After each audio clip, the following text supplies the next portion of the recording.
Alright, I'm swapping out the impeller, which is something I like to do every year just because this is, I don't know, a $30 part. We don't want the whole engine to fail because we're leaving an old impeller in place and the old impeller fails at some point. It's much better during the winter season just to replace the old with the new. Spend the 30 bucks, it's pretty much insurance. So we are going to replace this impeller.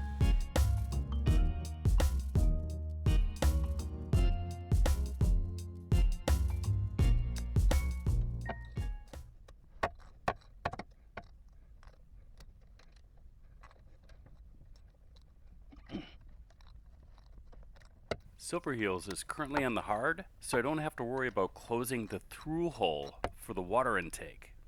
But if we were doing this with the boat in the water, it would be a must to close the valve to prevent water from flowing through the system while maintenance is being conducted. The impeller is part of the raw water engine cooling system. The spinning of the impeller at a high rate results in suction through the hoses to draw water through the heat exchanger of a diesel engine. See this video on further explanation of how the raw water cooling system works.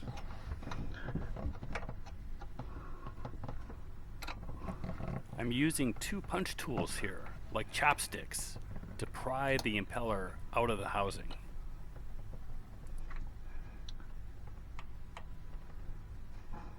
Housings are generally made of a soft metal, so you don't want to use excessive force as you might risk damaging the integrity of the housing.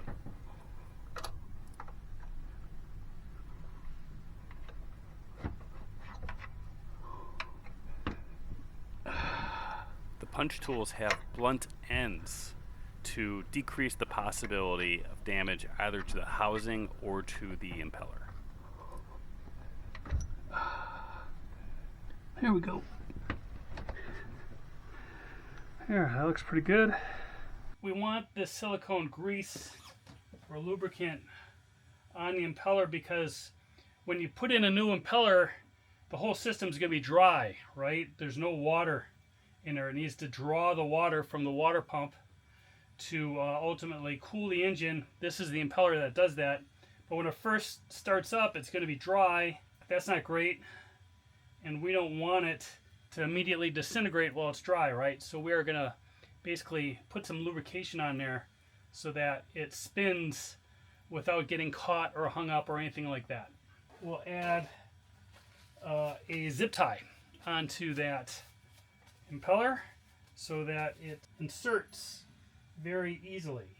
Put a zip tie onto the impeller, pull out the slack. I'll probably need some pliers to do that because my fingers are still slick. But we'll pull in the slack and it'll constrict these fins.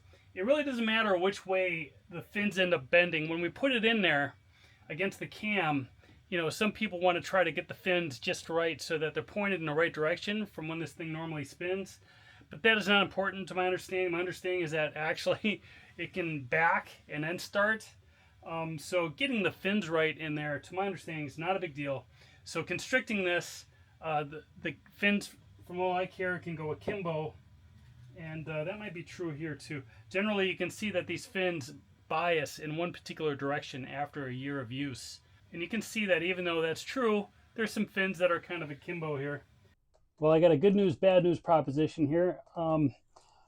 Basically, I went in to put in the O-ring and found it to be too large, which was odd. So that made me go over to the chandlery here. I'm in a boatyard.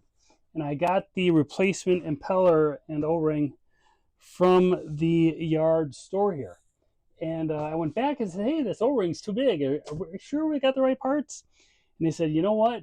You don't have the right part. We looked at it and realized that the both the O-ring and the impeller that I just installed is not really the correct one. So even though it fits, it actually seats properly in that chamber, it's not the correct part. So I'm going to have to pull that out and swap it out again. I've got the new part here. This is the correct part according to Crowley's Yacht Yard. And I did confirm that they actually replaced my impeller back in 2023. This is the part they used. Last year, I actually went online and found an OEM part that was compatible to my engine. This year, I just said to Crowley's, hey, just give me the new part. Just give me the correct part. And they actually made a mistake at that time, but we've caught it, and we're going to address it. And it was, again, all because the O-ring turned out to be too large to fit where it should be fitting. So I'm going to go in now, and I'm going to pull out that newly installed impeller. I'm going to bring it back to the channelry, and then we will install the correct impeller. Okay, so here's the new impeller that came out of this box. And I've also got an O-ring in there. You can see that these match up. The old one matched up, but I'll tell you that it had a couple less fins. It caught my attention, but because I got my last impeller from Amazon, and it was an OEM product, this impeller, when I compared it and I saw 2 less fins, I thought, that could be okay. But it turns out it was an indicator of not the correct product. So I'm going to lube this guy up with silicone grease, as I did before. Get that silicone on there. You can see the last video I did on changing out the impeller, where the thumbnail is referencing Don't Forget the Lube, because I went through 3 iterations kind of teaching myself how to do it. And lubricating that impeller is important so it can spin properly in that well. So see, we're gonna once again get these fins pulled in with the zip tie.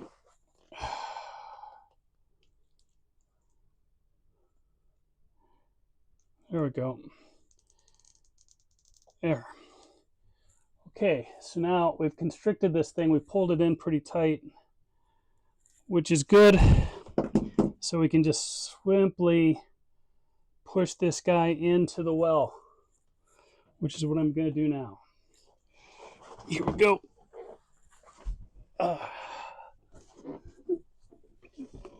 Okay.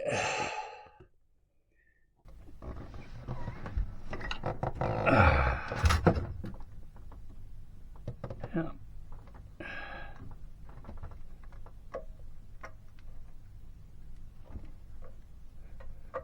There we go.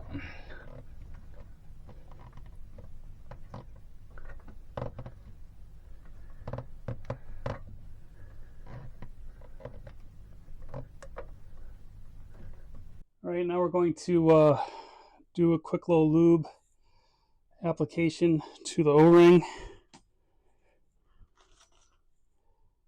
It's not going to take much at all.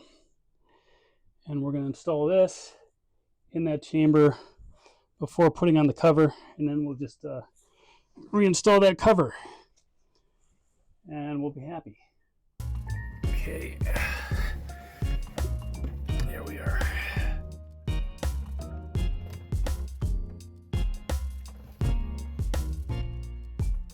Everything installed, O-ring and the impeller. Now we're going to put the top back on.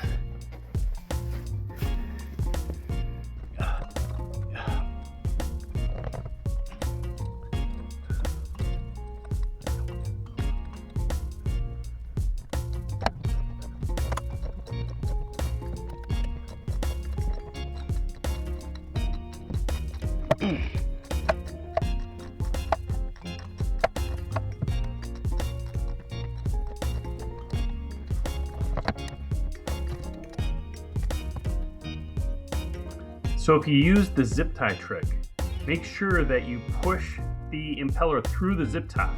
The zip tie is not to be installed with the impeller. That would be a problem. Also, if you did close your through-hull valve for the water input, make sure that after everything is done, that you reopen that valve so that you have fresh water going into your water cooling system for the engine. I really want to thank my subscribers for your support. I really appreciate it. If you've stayed to the end of the video, please consider hitting that like button. It really helps the channel grow. This is Sailor Eric. Thanks for watching.